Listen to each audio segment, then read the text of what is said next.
Bueno, entonces hoy les quiero hablar sobre el carácter del intercesor y nos vamos a basar en la carta del apóstol Pablo, la segunda carta que le escribe a Timoteo. Entonces, he tomado el esquema, el bosquejo de la carta para poder trabajar. O sea que vamos a seguirlo secuencialmente, el capítulo 1, 2, 3 y 4.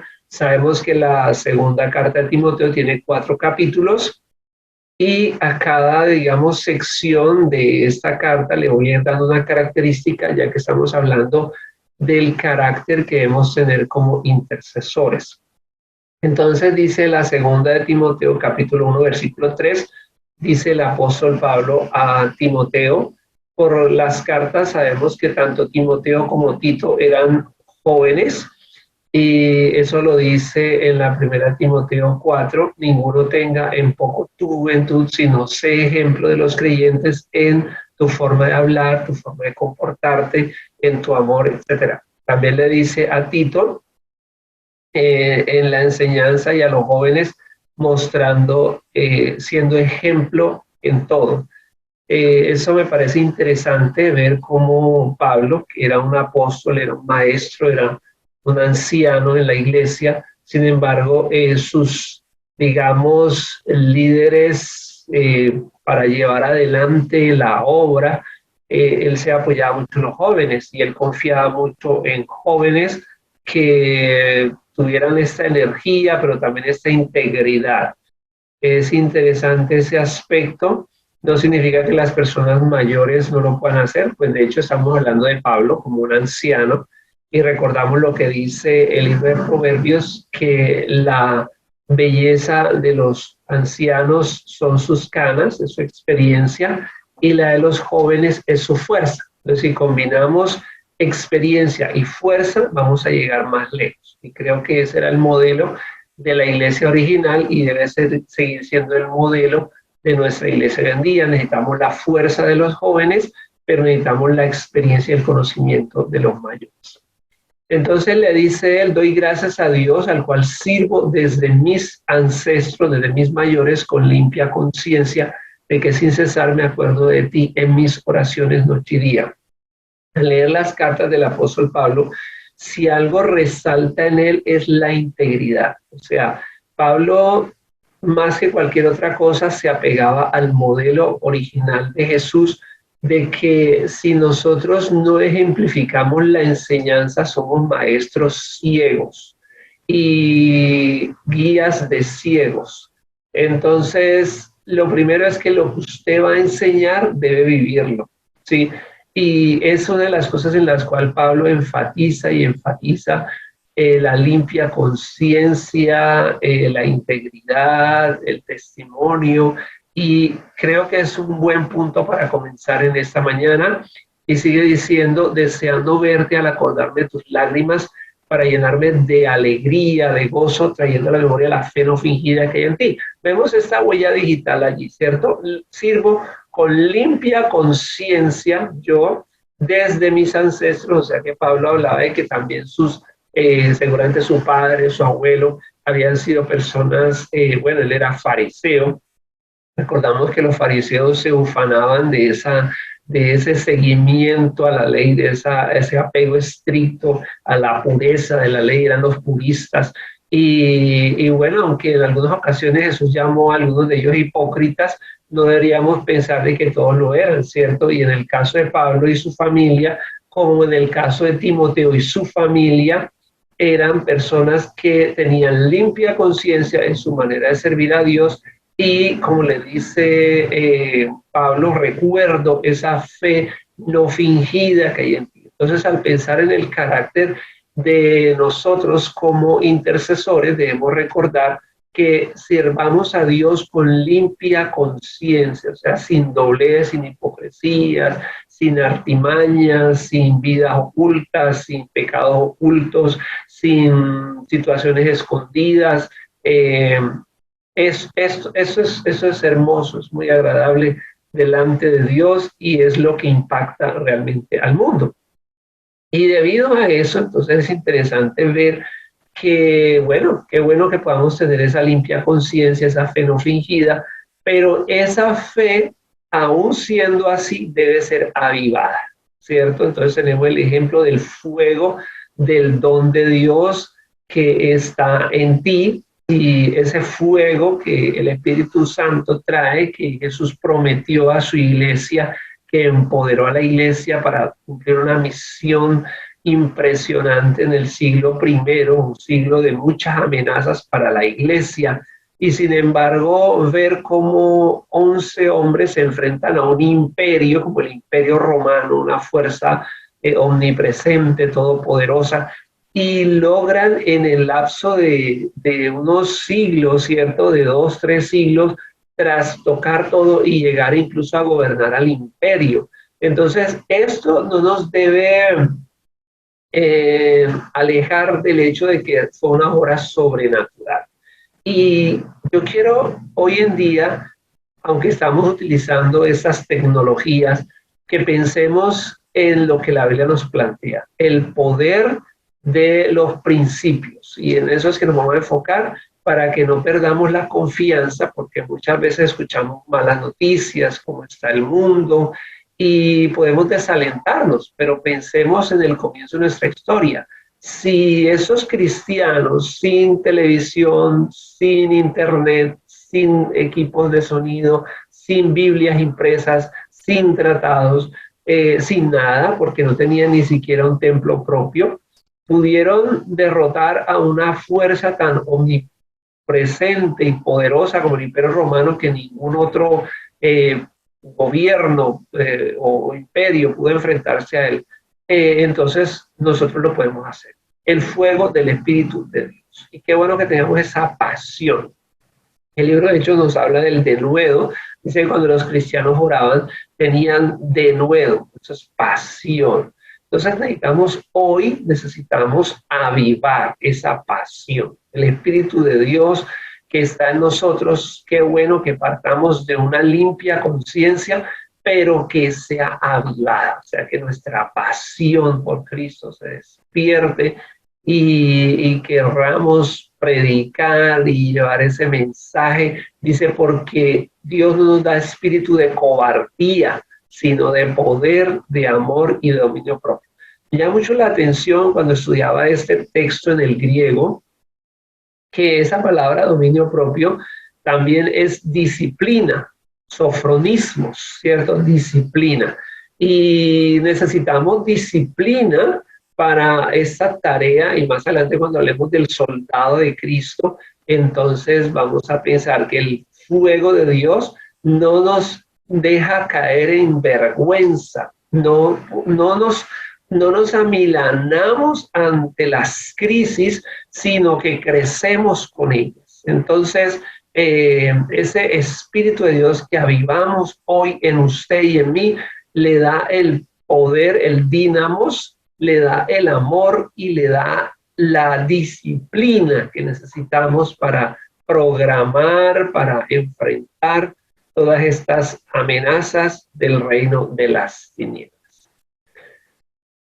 También vamos a entender, por lo que Pablo le dice allí, que debemos estar dispuestos a sufrir por Cristo. Y dice allí en el versículo 8, una consecuencia del avivarnos espiritualmente. Dice, por eso no te avergüences de dar testimonio de nuestro Señor. Bueno, si podríamos sentir vergüenza de testificar de Cristo hoy en día, porque hay muchas situaciones en las cuales incluso podemos poner nuestra vida en peligro, ¿cómo sería en ese siglo primero, en donde el predicar a Cristo era un crimen político porque los cristianos no adoraban la estatua del emperador, porque, bueno, había situaciones históricas en las cuales no quisiera entrar ahora para no alargarme por allí, pero los romanos, sobre todo el emperador, consideraba la religión cristiana como una amenaza y no solamente como una religión antagónica, sino como un crimen político. Fue por eso que los cristianos fueron perseguidos, porque eran rebeldes políticos al Imperio Romano, porque ellos no ofrecían ofrendas al emperador. Entonces, eso podría ser algo no solamente vergonzoso, sino hasta criminal. O sea, Pablo estaba preso por esto. Y vemos cómo, incluso en el libro de Hechos, cómo matan a Esteban y descuartizan a Jacobo, y vemos la persecución que se desata en la iglesia, y por diferentes motivos, ¿no? La persecución que se desata en Hechos 8, pues ya también era otro. Es que si nosotros consideramos lo apasionante que es el mensaje de Cristo, qué bueno que la iglesia de hoy recupere eso, porque es que ellos estaban proclamando no las 4 leyes espirituales solamente, ni solamente que la gente se arrepintiera o que solamente la gente fuera a la iglesia. Si fuera así, no hubieran tenido tantos problemas. Es que ellos estaban predicando 2 cosas muy peligrosas en el siglo I y en el siglo XXII, XXI, y en el siglo 3000 también, en cualquier siglo, y es una contracultura, una manera diferente de hacer las cosas, pero basado en un nuevo rey, el reino de Cristo. Pues de hecho Pablo comenzó a perseguir a los cristianos en su tierra, porque predicaban que Jesús era el Mesías, el rey que viene a salvar al mundo, no solamente a llevarlo al cielo, sino a crear un nuevo reino sobre la tierra. Y entonces Pablo llega a ser víctima de su propio invento, porque él inicia también esta persecución en medio de los judíos, y luego cuando él se convierte, él va a terminar siendo preso por la misma razón. Pero ya en el mundo romano, como les contaba antes, pues también era en ambos lugares era muy peligroso, ¿cierto? Y donde llegaba el cristianismo al enseñar esas 2 cosas, el reino terrenal de Cristo, no solamente espiritual, sino terrenal de Cristo, y la contracultura cristiana, es decir, rechazar todas las costumbres que hay en este mundo, y proclamar la enseñanza de Jesús, pues eso llevaba a que fueran apresados. Y eso, claro que a mucha gente podría llenarle de temor, de vergüenza o de quién sabe otra cosa más.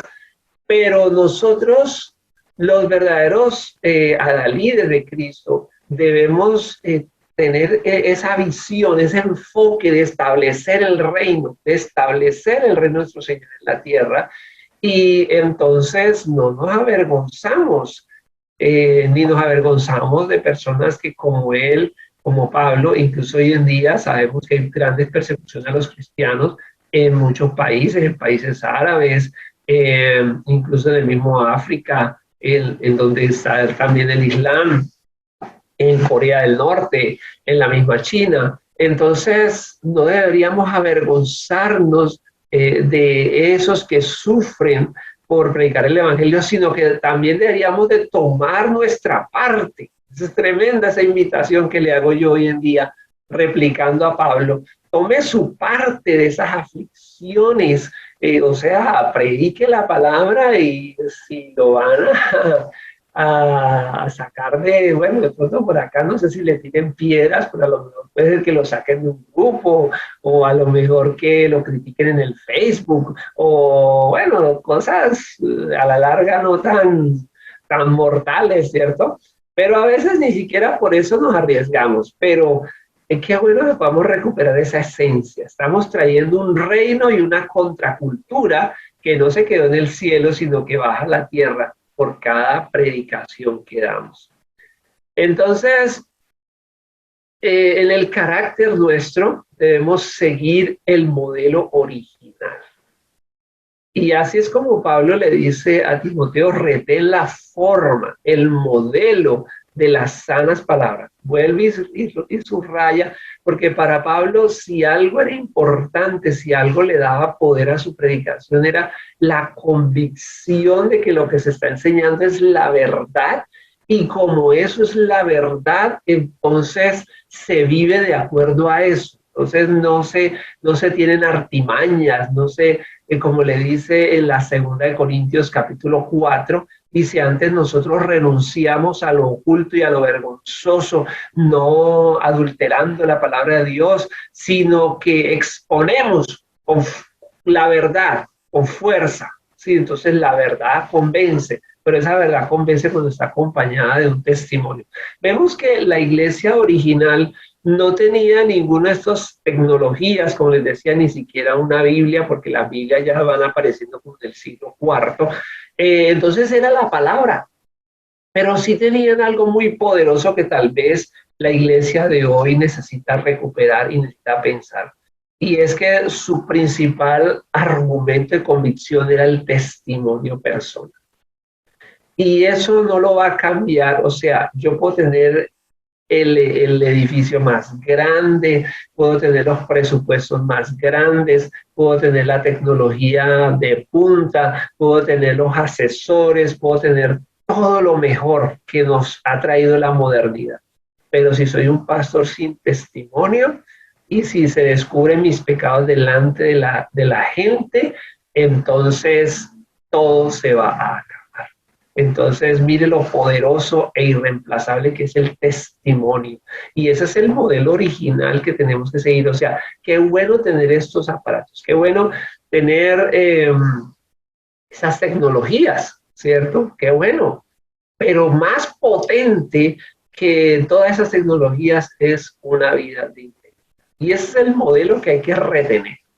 Y ese modelo tiene que ver con sanas palabras, limpia conciencia, fe no fingida. Nosotros somos la esperanza del mundo. Usted es la luz del mundo. Y Jesús decía, ustedes son la luz del mundo.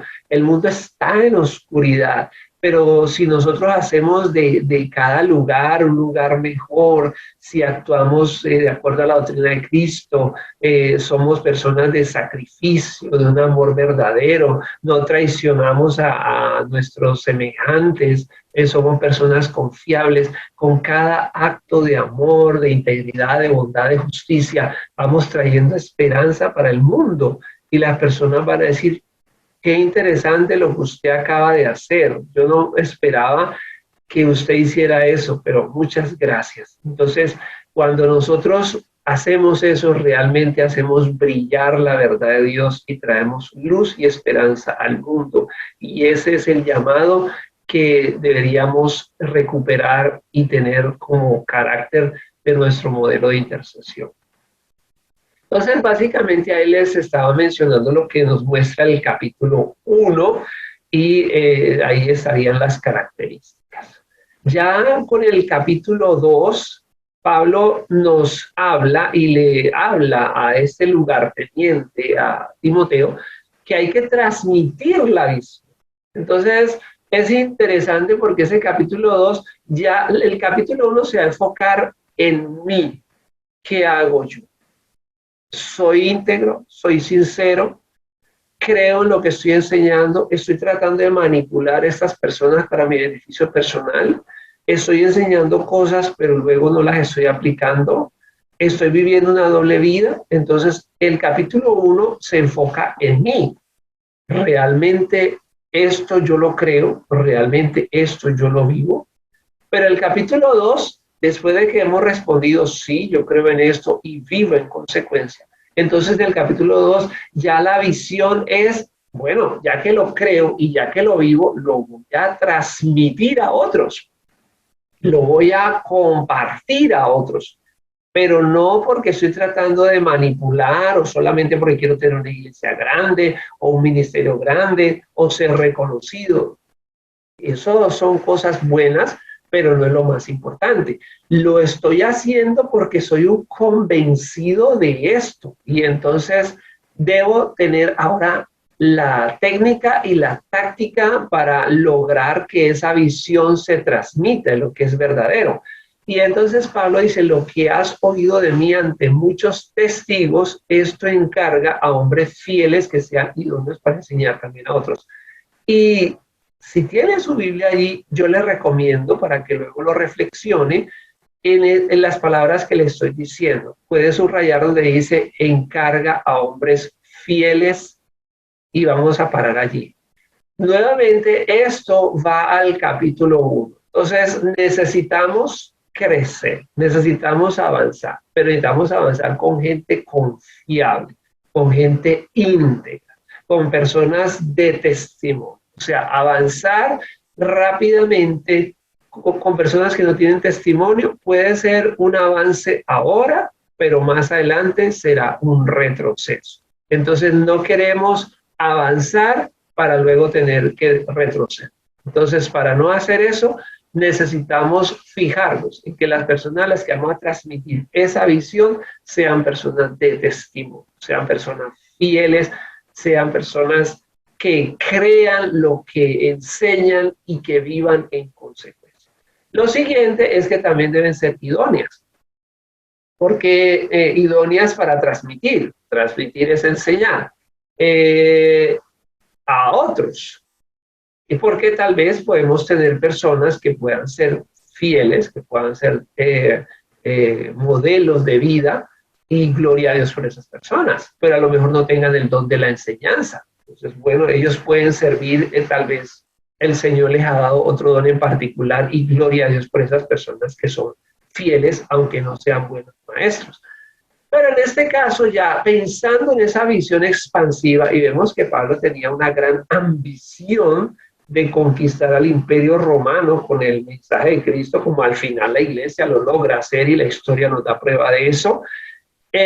Para lograr esa visión necesitamos entonces unir a esa fidelidad la idoneidad para capacitar.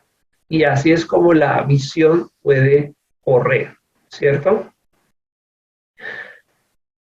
En esa meta, y ya viendo los peligros, y ya si leemos allí, sobre todo en el capítulo 3 de Segunda de Timoteo, vamos a darnos cuenta de todas las situaciones que Pablo vivió y los ataques que recibió y cómo lo intentaron matar en Éfeso y lo apedrearon en Iconio y en Listra y cómo también casi lo matan en Tesalónica. Y bueno, es que el ser cristiano en el siglo I era un deporte de alto riesgo, un deporte extremo.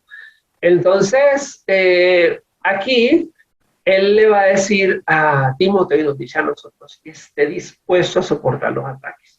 Ahora, también escuchamos cómo el mundo se ha ido deteriorando y cómo hoy en día, pues, hay situaciones que amenazan nuevamente al mundo y que pueden rápidamente cambiar.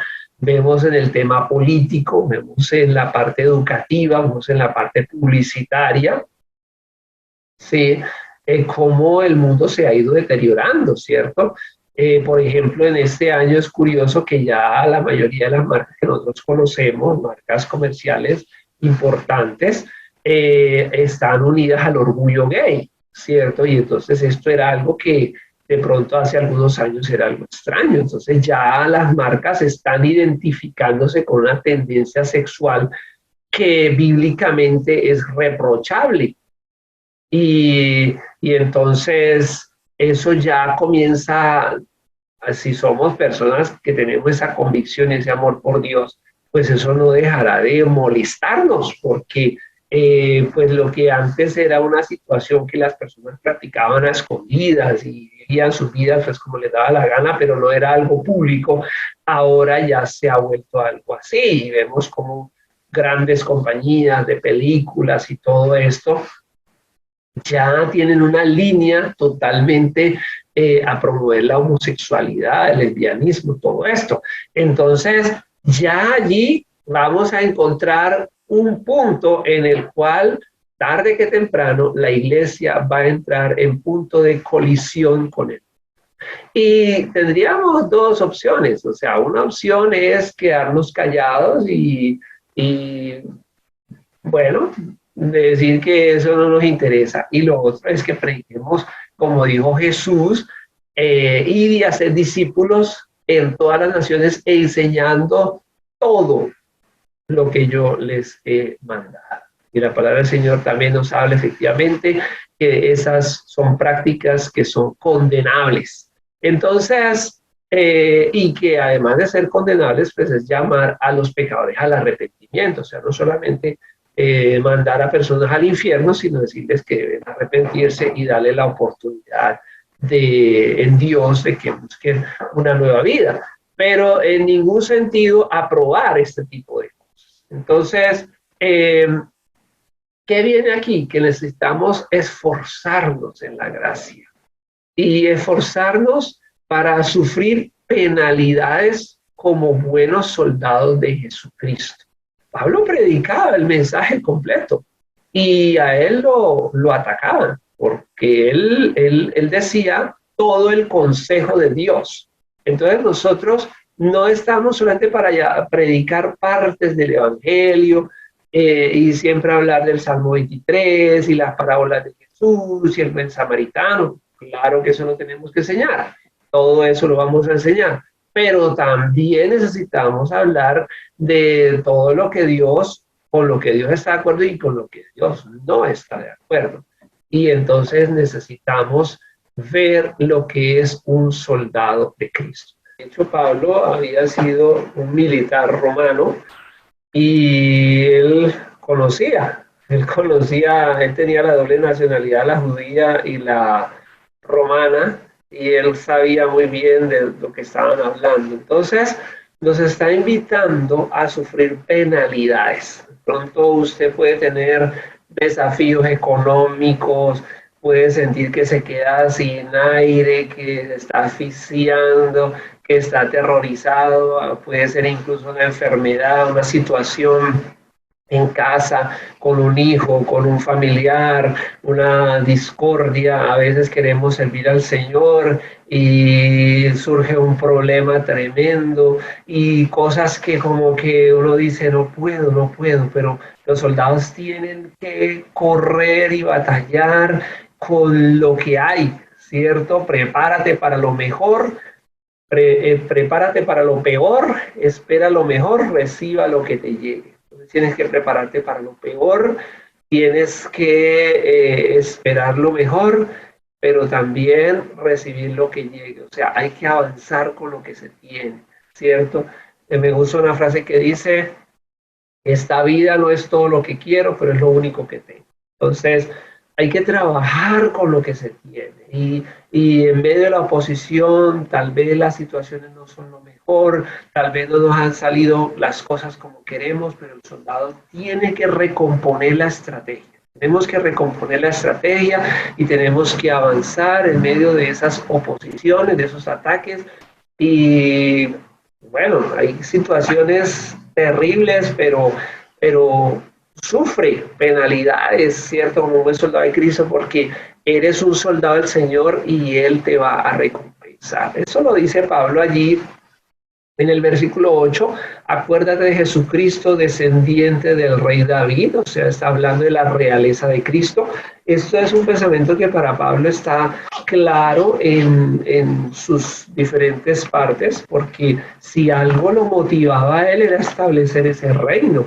O sea, Pablo no sufría como un loco. Pablo tenía una meta clara y era establecer el reino del Mesías que tanto tiempo habían estado esperando. Y entonces, si usted mira allí en la misma carta, pero en la primera de Timoteo, va a darse cuenta que Pablo va a hablar del rey, ¿cierto? En el capítulo 1, versículo 17, por tanto, al rey de los siglos, inmortal, invisible, al único y sabio Dios, sea honor y gloria por los siglos de los siglos. Amén. Entonces está hablando de ese rey de reyes y señor de señores, y también lo va a mencionar allí en 1 Timoteo 6, versículo 12 y 13. Pelea la buena batalla de la fe, echa mano de la vida eterna. Y el versículo 13, te mando delante de Dios que da vida a todas las cosas y de Jesús el Cristo, Jesús el Rey, que dio testimonio de la buena profesión delante de Poncio Pilato. Y luego va a decir en el versículo 15, la cual a su tiempo mostrará el bienaventurado y solo soberano Rey de reyes y Señor de señores. Entonces, la idea del reino es muy fuerte en Pablo. O O sea, ¿a quién estoy sirviendo yo? No estoy sirviendo a un personaje cualquiera, estoy sirviendo al rey más poderoso del universo. Y también lo va a decir en la 2 Timoteo 4, versículo 1, te encarezco delante de Dios y del Kyrios, ¿sí?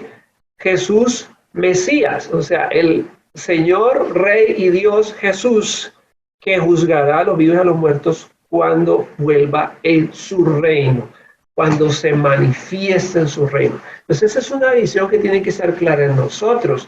Y como decía el video de las 4 grandes, las palabras con las que tenemos que animarnos en medio de esas crisis, en medio de esas situaciones tan terribles, que tenemos un problema en el hogar, que tal vez nuestro hogar se está desmoronando, que tal vez nuestra economía se está desmoronando, que nuestros sueños no se están cumpliendo, que nuestro país no está andando como queremos, que nuestros hijos no andan como queremos, que la salud no anda como queremos, pero estamos enfocados y nos animamos. Entonces es como esa visión de túnel, ¿no?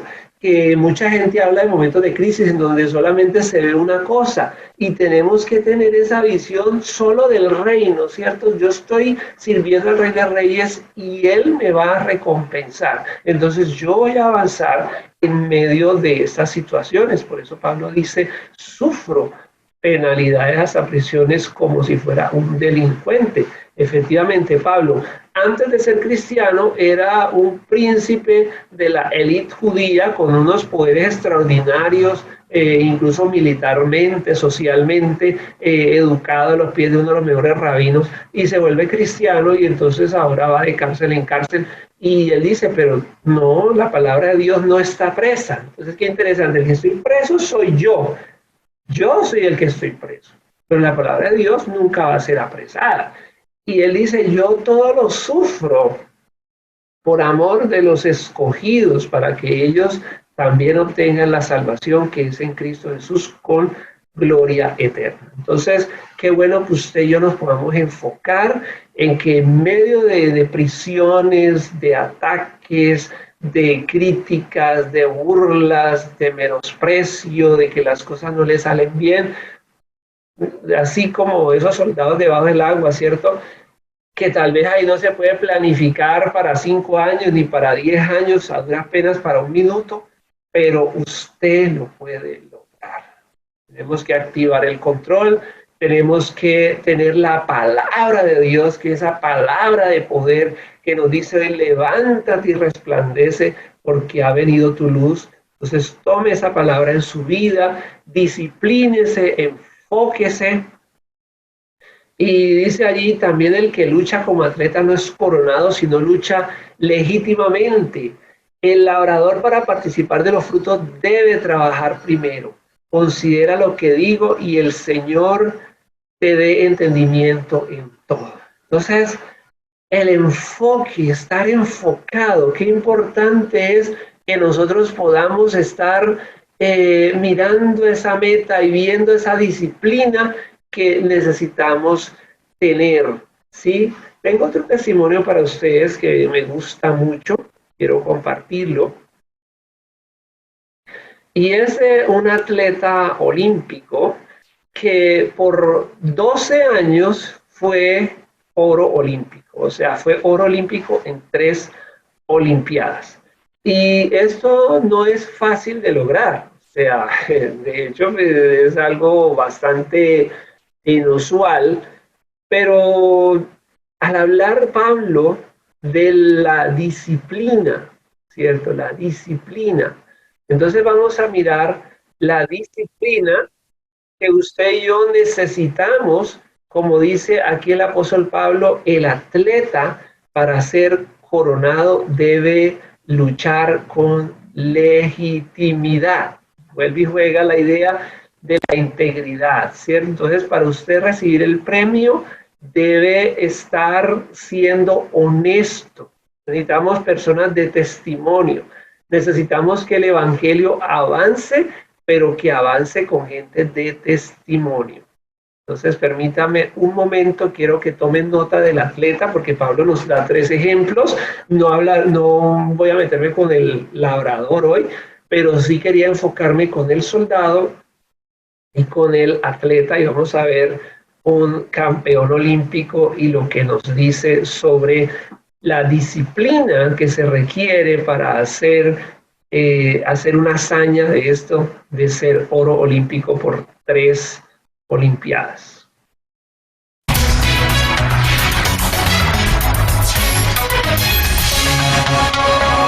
Bienvenidos a una nueva emisión de A Solas. Hoy contamos con la presencia de Alexander Karelin, triple campeón olímpico en lucha grecorromana. Alexander Karelin es triple campeón olímpico en lucha grecorromana y se considera el luchador más grande de este estilo del siglo XX, según la Federación Internacional de Luchas Asociadas. Nació el 19 de septiembre de 1967 en la provincia de Novosibirsk, Siberia. Tiene estudios superiores en educación física y es doctor en pedagogía. Comenzó a practicar la lucha clásica grecorromana en 1981. En 1987 por primera vez ganó el Campeonato de Europa sin ser derrotado desde aquel entonces durante 13 años consecutivos. Alexander Karelin es 9 veces campeón del mundo y 12 veces campeón de Europa. También es ganador de la Copa Campeón Absoluto del Mundo en 1989. Fue premiado 4 veces con el cinturón de oro como el mejor luchador del planeta. Ganó 3 veces el oro olímpico en la categoría de hasta los 130 kilos. En 1988 en Seúl, en 1992 en Barcelona y en 1996 en Atlanta. Tras más de una década de liderazgo en la lucha grecorromana, en el 2000 en su cuarta Olimpiada perdió en la final quedándose con la medalla de plata y decidió culminar su carrera deportiva. Además de sus victorias deportivas, Alexander Karelin es conocido por su labor política. De 1997 al 2000 fue miembro ejecutivo del Comité Olímpico de Rusia. Desde 1999 es diputado de la Duma Estatal de la Federación de Rusia.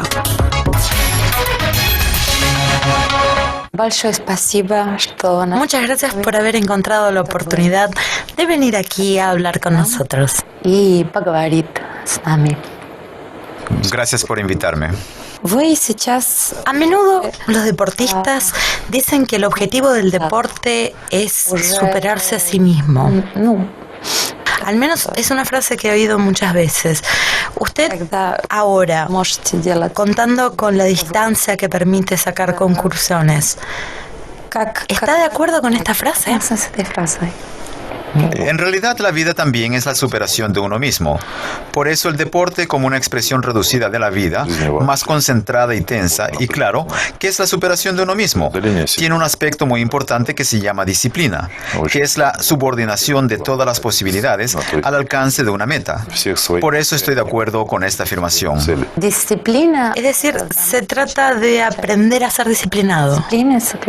No, la disciplina es tan solo uno de los aspectos. Alexander Suvorov, un general estupendo en Rusia, decía que la disciplina es la madre de cualquier victoria. Es decir, si te preparas meticulosamente, si no te has engañado a ti mismo cuando te estuviste preparando, entonces es muy posible que tu adversario no pueda engañarte. Por eso la disciplina, desde mi punto de vista, es uno de los atributos principales. Y supongo que la expresión mirando atrás se refiere a que fui deportista en el milenio pasado.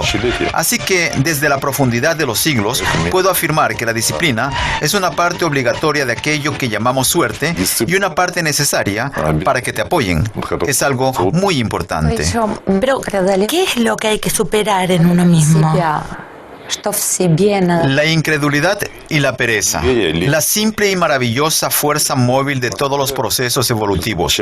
La pereza. Las máquinas, los mecanismos. Porque las personas tienen pereza de hacer las cosas por ellas mismas. En el deporte, las cosas son algo distintas. Aquí, por el contrario, todo depende de ti, de tus condiciones, de tus posibilidades, de cómo las desarrollas. Por eso la superación de la pereza, que pasa de la pereza a una seguridad, desde mi punto de vista, a una seguridad razonable, no es cuando estás tumbado en el sofá. Es decir, también uno supera su inseguridad. Claro, la superación de la inseguridad. ¿Usted ha tenido casos en los que salió a luchar con fiebre? Cuando tuvo que combatir con un solo brazo, con las costillas rotas, me imagino que tiene que ser terriblemente doloroso. ¿Cuál es el estímulo en situaciones como esa? ¿El estímulo? ¿Usted sabe el equipo que yo representaba? Piénselo por un momento.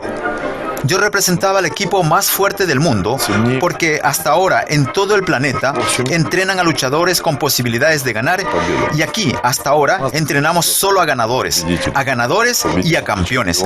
Y yo formaba parte de ese equipo, el mejor equipo del mundo, donde ciertamente entrenan a ganadores y a campeones. Por eso tales condiciones y limitaciones como roturas de huesos, músculos, costillas, no son una razón de peso para renunciar a una lucha o fallarle a tu equipo, o fallarle a aquellos que te apoyan, tus conciudadanos y compatriotas. En ese momento, ellos te apoyan. Repito de nuevo, el equipo más fuerte. Y respecto a eso, lo más importante, incluso un trauma, no es razón para mostrar a los representantes de otros equipos que abandonas un combate. Podemos incluso en condiciones muy adversas, con roturas, ganar a los oponentes, superando el dolor. Otra superación, el dolor. Es parte de la superación. Es parte de esa misma poesía sobre la que hablábamos. No resultar ser el más fuerte, simplemente serlo. Resultar significa estar en un lugar inadecuado o adecuado. Pero nosotros nos preparamos para ello cada vez. Se lo puedo decir conscientemente, con buen conocimiento de causa. Hay que recordar que no somos un simple equipo de lucha u otro tipo de deporte. No quiero ofender a nadie, pero le aseguro que somos los herederos de la nación de los ganadores, de aquellos que ganaron más de una guerra, de aquellos que, a pesar de que nos tratamos a nosotros y a nuestra historia de forma negligente y superficial, seguimos siendo, para nosotros mismos y desde la percepción de otros, potencialmente peligrosos, diría yo, porque somos la nación de los vencedores. No simplemente es uno de los equipos, sino en el mejor equipo del mundo. Es decir, no solamente ser el mejor, sino el mejor entre los mejores. Y además, ser el capitán de ese equipo. Es una de las razones que no permitían relajarse. Pensar que ya se había alcanzado todo. La segunda razón, o quizás la primera, es la educación. Soy luchador de Siberia. Por eso, con nosotros, todo es un poco diferente. No todo lo que brilla es interesante para la vista. El verdadero respeto y la autoridad se consiguen no cuando te tratas así a ti mismo, sino cuando este reconocimiento viene de los demás. Por eso, estar en este equipo, formar parte de él, es interesante por sí mismo. ¿Cómo no encontrar placer? ¿No empezar a ilusionarse? Simplemente no hace falta pensar en ellos con complicidad. Haz lo que tengas que hacer y que venga lo que sea. La seguridad es aquella parte que colocaría entre los secretos del éxito, porque es algo que no debe brillar bajo el sol. Es esa parte de tu reputación que constantemente da una señal sonora a tu rival. Una campanada que quiere decir que la suerte le es adversa cada vez que le toca luchar contigo. Es el mayor logro de la seguridad y la mayor razón de su aparición. Cuando estás seguro de ti mismo, pero te alimentas de ilusiones, todo ocurre al revés muy rápido. Caer es siempre doloroso. Y cuando te apoyas es mucho más correcto y es más fácil. En realidad, no hace falta pensar en esto con complicidad. Es ahora que me he acostumbrado a expresarme. Antes, simplemente hacía mi trabajo y de ningún modo escuchaba a los adultos, tomaba ejemplos y leía libros, pero tampoco intentaba inventar algo especial, algo original. A mi juicio, todas las cosas suceden porque muchos pretenden hacerse los originales.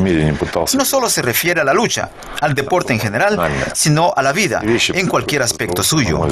¿Debe existir alguna explicación? No, en este caso no hay que culpar a la suerte, tenemos un postulado.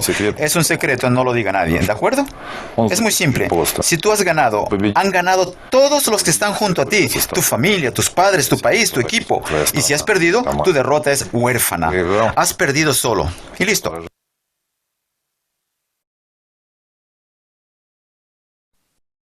Bueno, creo que estamos entendiendo de lo que nos está hablando el apóstol Pablo. Y dice que el que lucha como atleta no es coronado, sino lucha legítimamente. Entonces debemos no ser complacientes con nosotros mismos, no debemos superar la pereza, debemos estar enfocados en la meta, debemos saber el equipo que representamos.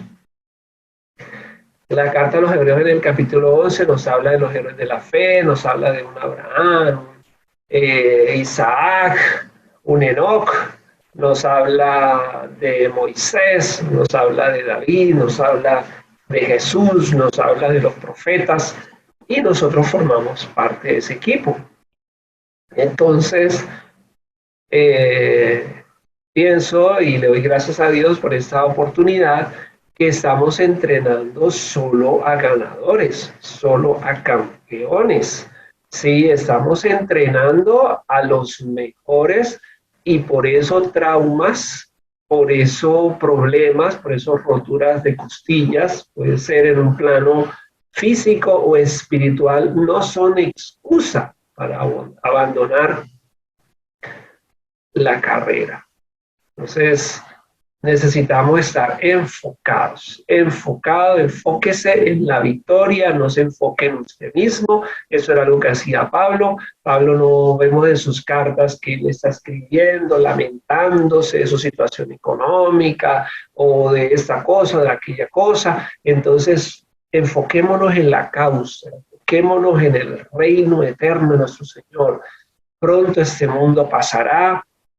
Pronto todas estas veleidades pasarán, estas luchas pasarán, pero el reino eterno de nuestro Señor permanecerá. Entonces, enfóquese en ese reino, ¿cierto? Y me gusta una frase que maneja Alexander Carrel, bueno, dos frases. La una es: ¿qué camiseta tengo puesta? ¿Sí?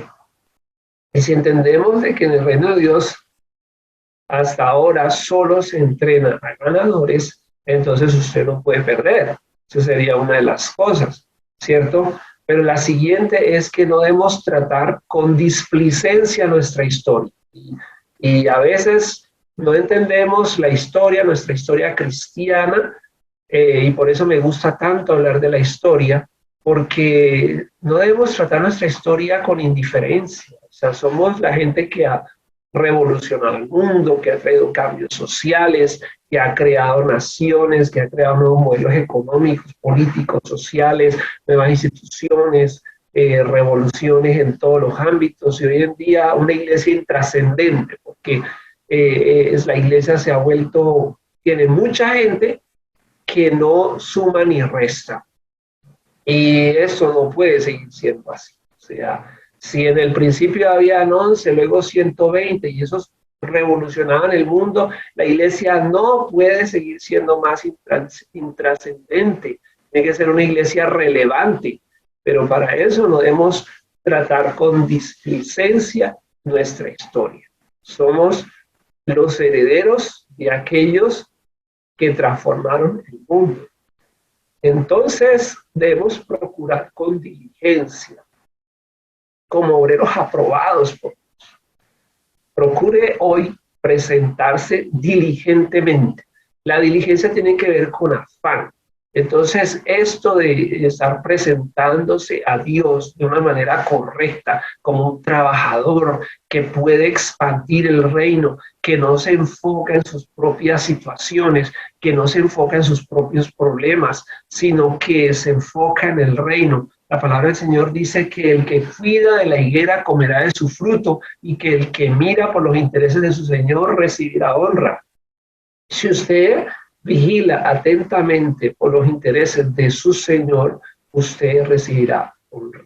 Entonces, no se avergüence de Dios, no se avergüence del camino que ha elegido. Usted ha elegido la mejor parte. Entonces, yo le invito para que usted se siga limpiando en su testimonio, en su vida, cada vez, como dice aquí, evitando las profanidades, las malas palabrerías, y eso incluye las redes sociales, no solamente a veces los chismes o las palabras que se puedan decir a viva voz, sino también toda esa influencia negativa en el dar y en el recibir, porque muchas veces participamos de estas profanidades, de estas vanas palabrerías que conducen más y más a la maldad, pero también en el recibir. A veces puede ser que no estemos participando o creando esos contenidos, pero sí somos consumidores de toda esa basura, y eso va destruyendo nuestro ánimo, nuestra motivación, y nos desenfoca de la visión. Entonces, dice el libro de Proverbios: ¿hasta cuándo, hijo mío, escucharás los argumentos que te hacen divagar de las razones de la sabiduría? Entonces, dejemos todas esas profanidades y estos medios masivos que están creando estados de opinión que son falsos, que son mentirosos, y nos alejamos de la verdad y nos llenamos de miedo y perdemos el valor y perdemos la visión y perdemos nuestra meta. Y entonces Dios no le da espíritu de cobardía, sino de poder. Entonces el llamado, el carácter del intercesor es a limpiarnos de estas cosas para ser instrumentos de honra, santificados y útiles al Señor, dispuestos para toda buena obra. Dice aquí en este enfoque que debemos desarrollar, que para ser esas personas aprobadas debemos huir de esas pasiones juveniles. Bueno, pues en este caso Timoteo era un joven, pero esas pasiones que son malsanas, incluso en cualquier edad, pero para seguir la justicia, la fe y el amor. Y quiero resaltar allí con los que de corazón limpio invocan al Señor. Entonces, qué bueno que se critica, muchas personas critican, no, que la iglesia no se hace esto, que la iglesia no se hace aquello, que tenemos el pastor así, que este personaje por allá salió con esta historia y este salió en pecado y esto. Pero vamos a hacer nuestra parte. Y nuestra parte es tener testimonio, eso lo puedo hacer yo. Seguir la justicia, seguir la fe, el amor, eso lo puedo hacer yo, lo pueden hacer ustedes. Seguir la paz y hacerlo con los que nuevamente tienen fe no fingida, tienen limpia conciencia, tienen limpio corazón. Entonces vamos a crear una comunidad, no nos vamos a preocupar por los que no lo están haciendo bien, sino que lo vamos a hacer con los que lo están haciendo bien. Entonces dejemos que lo demás pase y simple y llanamente invoquemos a Cristo con limpieza de corazón en una comunidad que así también lo cree. Desechemos cuestiones necias, insensatas que generan contiendas, porque el siervo del Señor no debe ser contencioso, sino amable para con todos, capacitado para enseñar, para transmitir ese ejemplo, sufrido, que soporta, ya sea en el atletismo, ya sea en la lucha, ya sea al sembrar, ya sea en el ejército. Hay que pagar un precio y tenemos paciencia y controlamos nuestras reacciones y con mansedumbre vamos a llevar ese mensaje a los opositores con un estilo de vida agradable, con un estilo de vida superior, por si quizás Dios les conceda a esos que nos atacan que cambien y puedan conocer la verdad, escapando de ese lazo del diablo en el cual él tiene presa a la humanidad.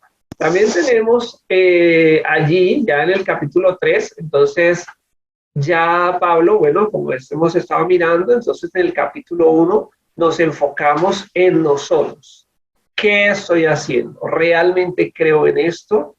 ¿Lo transmito en mi vida diaria? Lo siguiente es, voy a transmitir esa visión y voy a capacitar gente. Voy a ir por personas que tengan esta visión que Dios me ha dado, ¿cierto? Entonces vamos a ir a formar liderazgo o servidores que tengan esta visión para transmitirlo. Pero también debemos ser conscientes sobre lo que nos vamos a enfrentar. Y de eso trataría el capítulo 3. De la gente que parece nuestra, pero que en realidad son nuestros enemigos.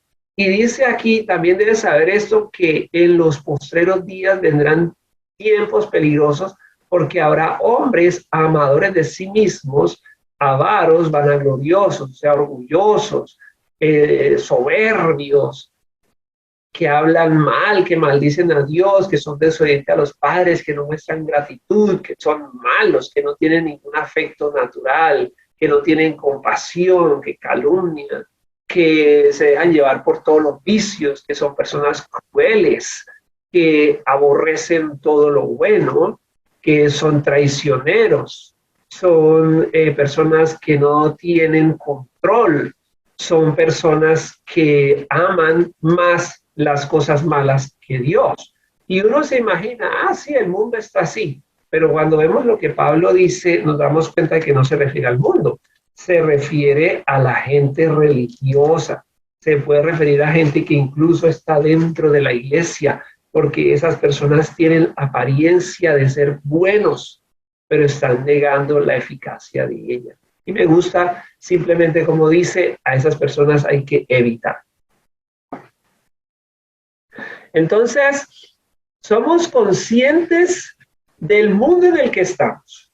Soy consciente de qué me pide el mundo a mí, que sea leal, que sea fiel, que pueda transmitir una visión correcta. Necesito un equipo.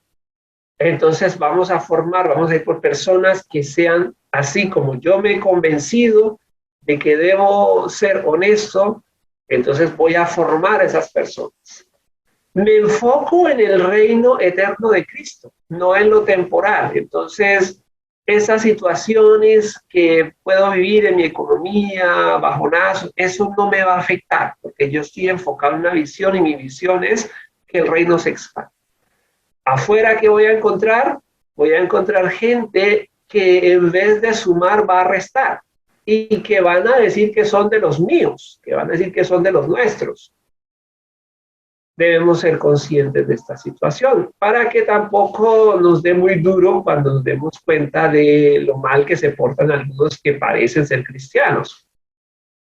Pero tú has seguido mi doctrina, conducta, propósito, fe, longanimidad, amor, paciencia. Entonces, vamos a pensar en este legado, porque es que esa era la herramienta más potente que la iglesia de Cristo tenía en el siglo I, y nada puede cambiar el talento y el testimonio personal. Entonces Pablo dice, bueno, pero usted míreme a mí. Y qué bueno que nosotros le podamos decir a nuestros seguidores, sean imitadores de mí como yo imito a Cristo. Y entonces Pablo le dice a Timoteo, sigue mi enseñanza, mi forma de vivir, mi propósito. Una vida sin propósito es una vida a la deriva. Entonces, ¿cuál es el propósito? Quiero establecer el reino del Señor y la verdad del Señor en el mundo. Quiero que haya fe, quiero que haya bondad, quiero que haya justicia, lucharé por el bien.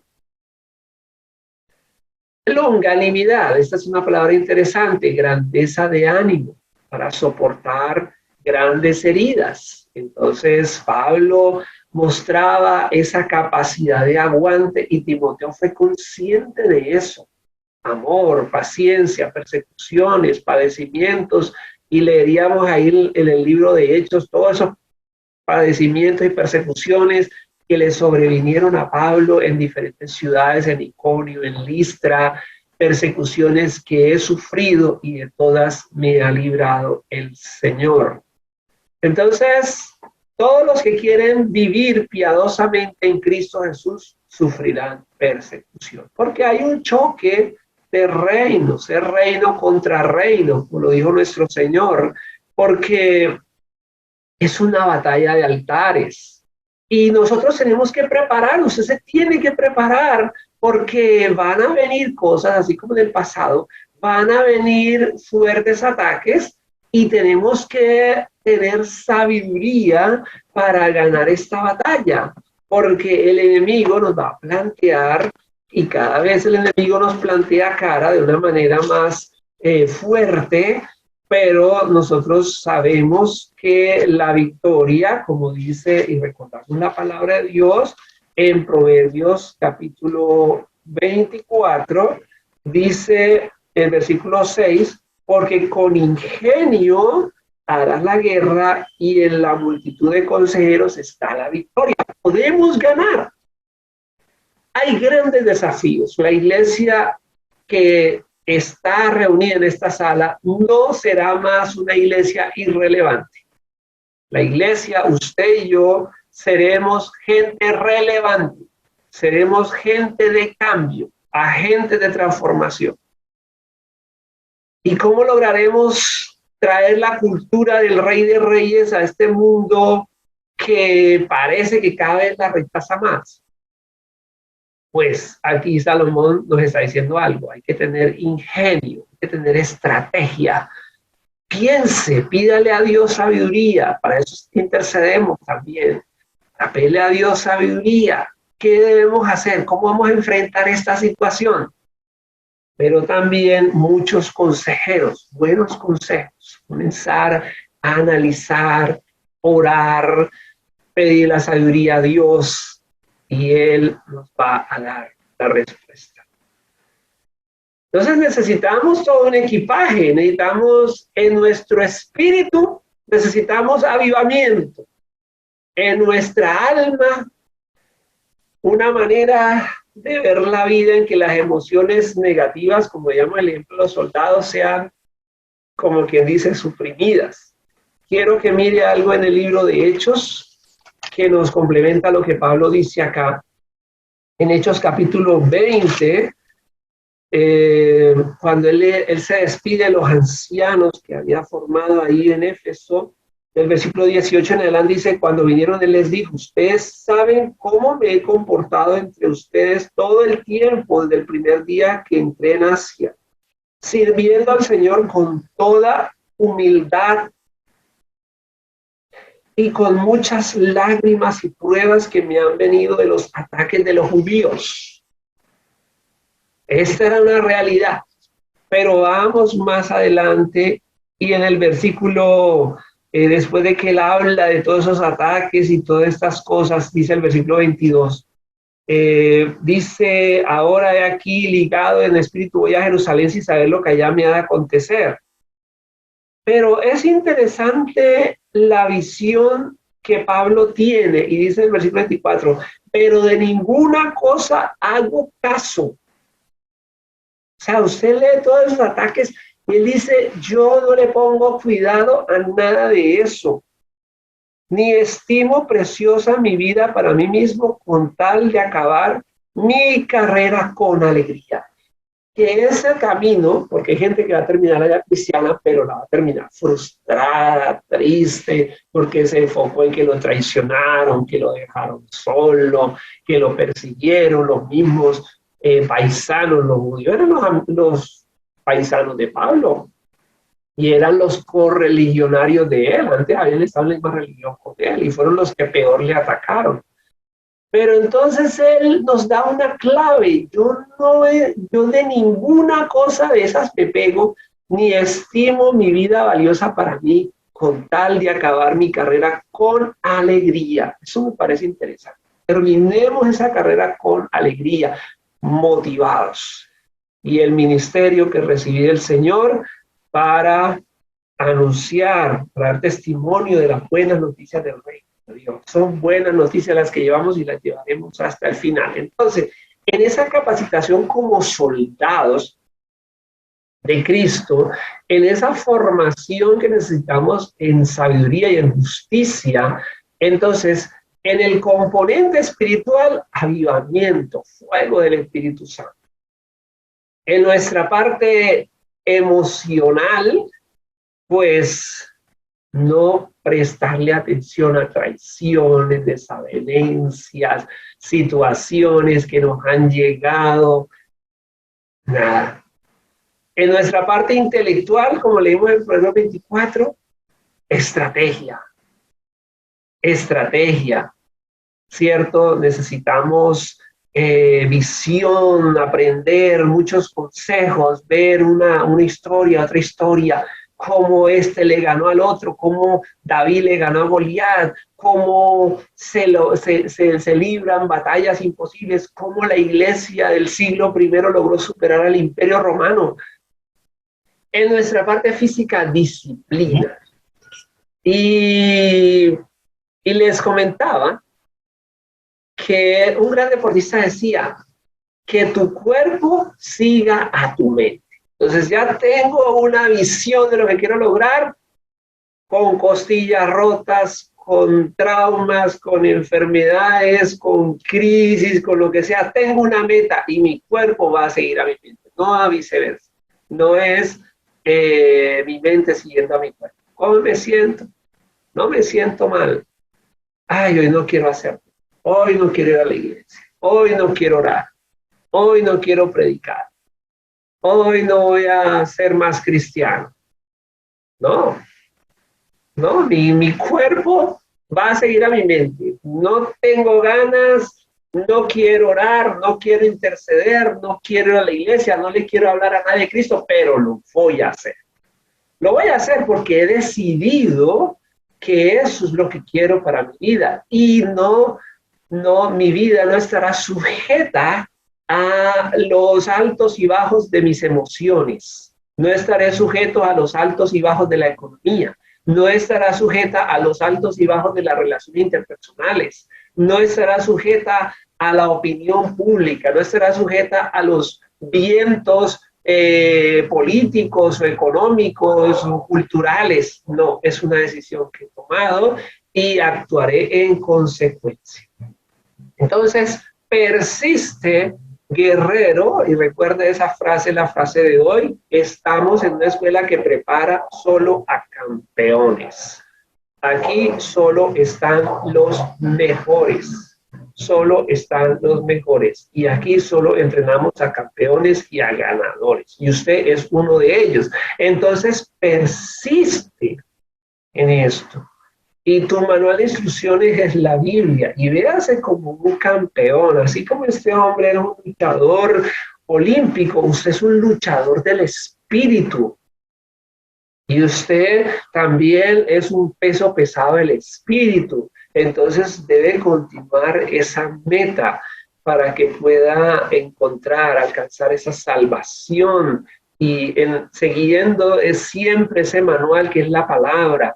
Y nunca apartándonos de la escritura, porque la escritura nos sirve, nos enseña, nos redarguye, nos corrige, nos instruye en justicia para lograr ese campeonato. Y nuestro campeonato, como decía Pablo también, que todos los que corren el estadio corren por una corona que se corrompe, pero nosotros estamos corriendo por una corona que no se destruye. Entonces, nuestro campeonato es superior a todos los de la tierra, y nuestra meta no es solamente ganar una competencia, sino ser perfectos. Entonces dice así, que tenemos nuestro manual de llaves, de claves, de estrategias, que es la Biblia, y que nos corrige, nos instruye en justicia. Y aquí está la meta de su campeonato. Dice aquí: para que usted sea una persona perfecta, enteramente preparada para toda buena obra. Entonces, es la lucha más dura, es la lucha más tenaz del universo, llegar a la perfección. Pero es que nuestro campeón, el Rey de Reyes, el único hombre que ha vivido la historia, el hombre más importante de la historia de Jesús, fue perfecto.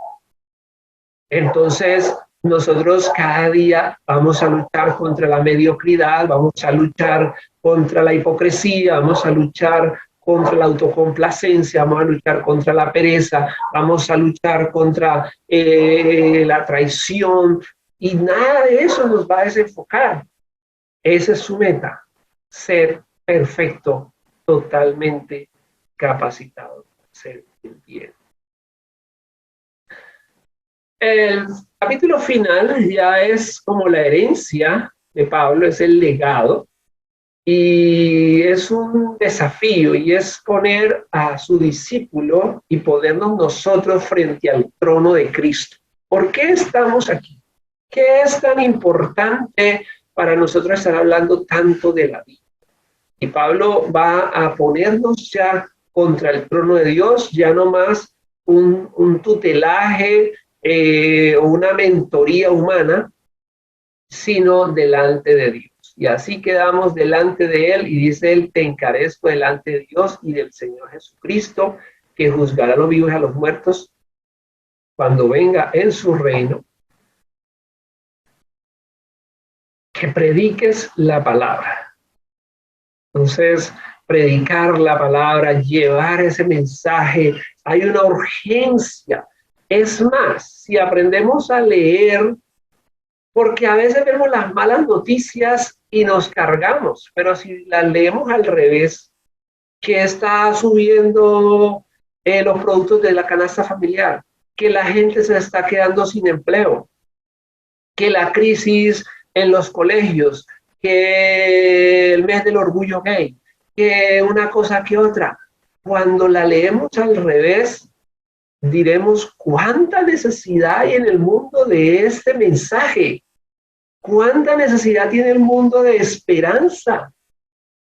¿A cuántas familias debemos ir con ese mensaje, decirle que Dios es su Padre y que les va a proveer en medio de las crisis? ¿Cuántos divorcios? ¿Cuántas personas necesitan escuchar el mensaje de Dios y no llenarnos de temor por el feminismo? Y cuántas damas necesitan conocer el amor de un padre, el conocer la verdadera hombría y la verdadera esencia de la mujer, y que no tienen que competir contra el varón, el modelo de Dios, y cuánta necesidad de amor, porque esas personas protestan y se llenan de ira. Recordemos lo que dice la palabra, que el siervo de Dios no debe ser contencioso, sino amable para convencer, que podamos convencer con nuestro ejemplo, que podamos convencer con nuestros hogares. Como esposo, tengo que trabajar, vuelvo al capítulo 1, tengo que trabajar en mí mismo para ser un verdadero esposo.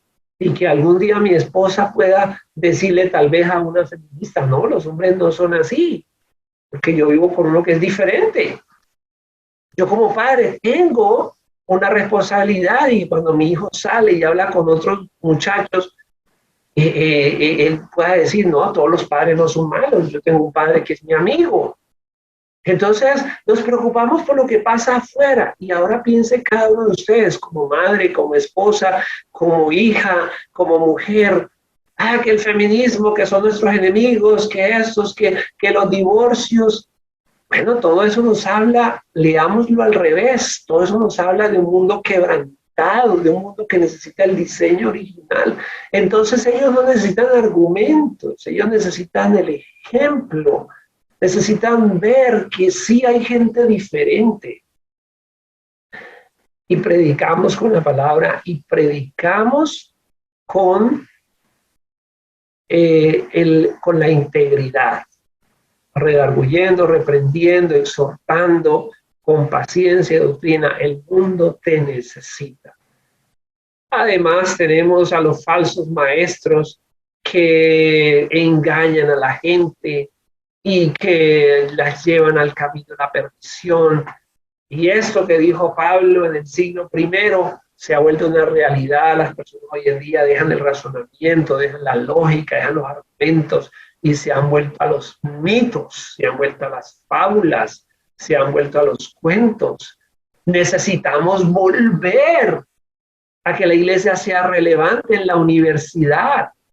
Qué tremendo cuando yo estudiaba la historia de la ciencia, que fue gracias al pensamiento cristiano del Logos, de Juan 1:1, y el Logos es el razonamiento, y dice ahí en el principio era el Logos, y el Logos era con Dios, y el Logos era Dios, y esa idea es la que va a dar origen a la ciencia. Por eso los primeros científicos casi todos eran cristianos, porque había una insistencia en la iglesia sobre la racionalidad de Dios.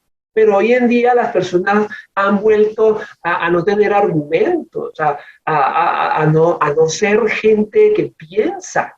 Entonces, ¿cuánto se necesita nuevamente una iglesia relevante en la parte intelectual? Grandes pensadores que puedan hablar en la parte intelectual y que puedan devolverle al mundo la racionalidad, y que salgamos de estos mitos en donde las personas no escuchan argumentos, sino que se dejan llevar por sus hormonas o por sus sentimientos.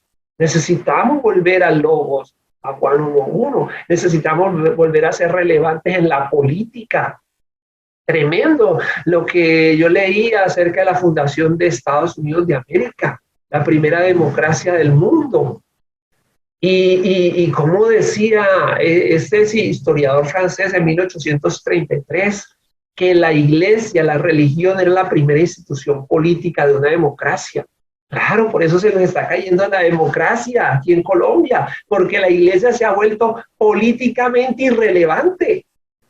Entonces necesitamos volver a recuperar esa visión bíblica de un Esdras, de un Nehemías, de un José, de un Daniel, de un Moisés, de los jueces, de David, de Jesús, de Pablo, para ser políticamente relevantes y no una masa allí que se mueve sin ningún valor.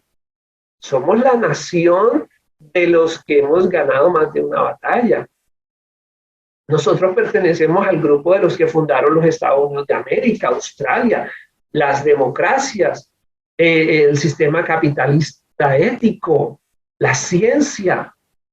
Entonces tenemos que volver a ser relevante, y cada necesidad que el mundo nos enfoca nos muestra el bache en el cual tenemos que trabajar y tenemos que volver a ser relevantes. Entonces se nos está diciendo que seamos sobrios en todo.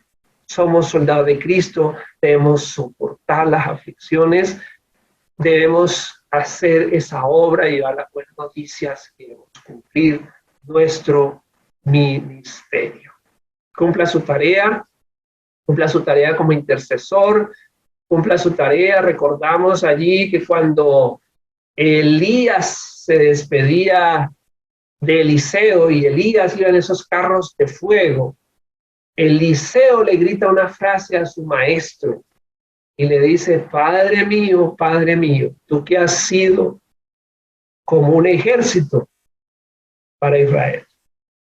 Porque es que Elías, ese solo hombre, había sido el ejército de Israel y había protegido a la nación en épocas difíciles. De ahí tuve una reflexión que llamé hombres que son como ejércitos. Necesitamos hombres y mujeres hoy en día que sean los salvadores de una nación. Que podamos decir: este hombre, esta mujer salvó a esta nación. Así como en el pasado podemos hablar de un John Wesley. Y quisiera cerrar con esta nota biográfica para entrar el tiempo en la oración. Leía un libro de Juan Wesley sobre la vida y el ministerio de Juan Wesley. Y tengo ese libro de más de 600 páginas. Y me gustó, me llamó la atención de la introducción del libro, que dice que se han escrito muchas historias de Inglaterra. Juan Wesley era un inglés. Y él dice: incluso se han escrito historias de Inglaterra donde se omitió la vida de Juan Wesley. Pero decía este historiador: pero ninguna historia de Inglaterra que sea escrita sin tomar el avivamiento y la obra de Juan Wesley puede ser una historia buena de Inglaterra, una historia válida. Porque Juan Wesley, el ministerio de Juan Wesley, salvó a Inglaterra de un desastre. Hombres que son como ejércitos. Ese es usted, ese soy yo. Esa es la lección que el Señor nos llama a hacer, y necesitamos sobriedad. Necesitamos enfocarnos en nuestra mente. Necesitamos enfocarnos en que la nación donde usted está necesita ser salvada de la corrupción, de la ignorancia, necesita ser salvada de los malos liderazgos, necesita ser salvada de cuántos niños lloran en las calles, cuántas personas sin empleo. Necesitamos grandes empresarios. Tenemos que ser los mediadores por una nación. Tenemos que ser los que decimos: aquí estamos y este país tiene esperanza y esta nación tiene esperanza. Vamos a hacer una oración inicialmente por nuestro país, y quiero que se una a mí en esa oración, y vamos a interceder por esta nación, y vamos a decir como dijo el Señor cuando le habló a Isaías: ¿a quién enviaré y quién irá por nosotros? Y él dijo: heme aquí, envíame a mí. Entonces, ore conmigo y comience a interceder por su nación. Comience a interceder por este país y a decirle, Señor, Padre de la Gloria, en este momento queremos suplicarte por esta nación, Señor, Padre eterno, y por cada nación en la cual nos encontramos, oh Dios, para que se levanten personas que puedan interceder, que puedan mediar, que puedan predicar, que puedan proclamar con pasión, con convicción, con poder, con testimonio, con inteligencia, ese mensaje de cambio. Necesitamos la verdad, necesitamos tu poder en medio de las crisis, en medio de las luchas. Padre eterno, necesitamos de ti, Señor. Necesitamos que nos ayudes, Señor. Necesitamos que nos fortalezcas, Padre de la Gloria. Oh Dios, que en esta mañana nos enfoquemos en ti, Señor. Que nos enfoquemos en tu gloria, que nos enfoquemos en tu presencia, que nos enfoquemos, oh Dios, en lo que tú eres, en lo que tú has hecho, en lo que tu pueblo ha hecho, Dios, a lo largo de la historia, pero ya no quedarnos mirando las historias del pasado, sino entender que ahora es nuestro momento, este es nuestro tiempo, Padre. Y que tú levantes nuevamente, como lo hiciste en el pasado, de esta gente, que tú levantes a esos ganadores, a esos campeones, en el nombre de Cristo Jesús. Padre eterno, te estamos bendiciendo, te estamos adorando, te estamos reconociendo como el Rey, como el Señor, como el soberano. Te estamos pidiendo, Señor, que sane nuestra tierra, Señor. Te estamos suplicando, Dios eterno, que tú nos restaures, Señor. Oh Dios, te bendecimos, Señor, te exaltamos. Adórale, adórale. Sí, Señor, tú conoces, oh Dios, las necesidades que hay, oh Rey soberano. Cuántos hogares quebrantados, cuántos divorcios, Señor. Cuántas situaciones, oh Dios, viven las familias, Padre de la Gloria. Oh Rey soberano, en este momento intercedemos, Señor. Padre de la Gloria, para que tú des sabiduría, Señor, a los educadores, Padre, para que dejen de descarriar, oh Padre de la Gloria, a la juventud y traigan nuevamente principios éticos que formen la vida de estos niños, Padre de la Gloria. Oh Dios, yo te pido por la iglesia, para que la iglesia sea como lo fue en el patrón original, una iglesia de transformación, una iglesia relevante, una iglesia de poder, una iglesia de autoridad, Señor.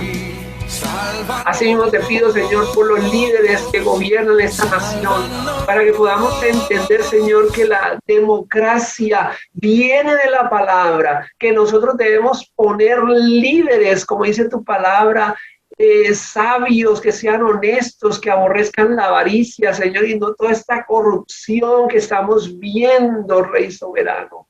Oh Dios, que tú, la palabra dice que la tierra será libertada, que la creación será libertada de la esclavitud, de la corrupción, a la libertad gloriosa, los hijos de Dios. En este momento te estoy pidiendo por esos hombres y mujeres de gobierno, como Esther, Padre de la Gloria, como Mardoqueo, Señor, que tú levantes gente que traiga esperanza en este país, porque no, como dice el himno nacional, la humanidad no está entendiendo las palabras del que murió en la cruz, Señor. No está cesando la horrible noche en Colombia, sino que la horrible noche se está volviendo más horrible, Padre. Oh Rey soberano, vemos una nación, Padre, que se avecina una cosa que nos están mostrando que realmente no va a ser buena por lo que ellos están planteando, pero tú estás por encima de todo esto, Señor. Tú estás por encima de todo esto. Tú eres el que gobierna las naciones, Señor, y tú puedes hacer que cese esa horrible noche, Padre, y encomendamos a Colombia en tus manos.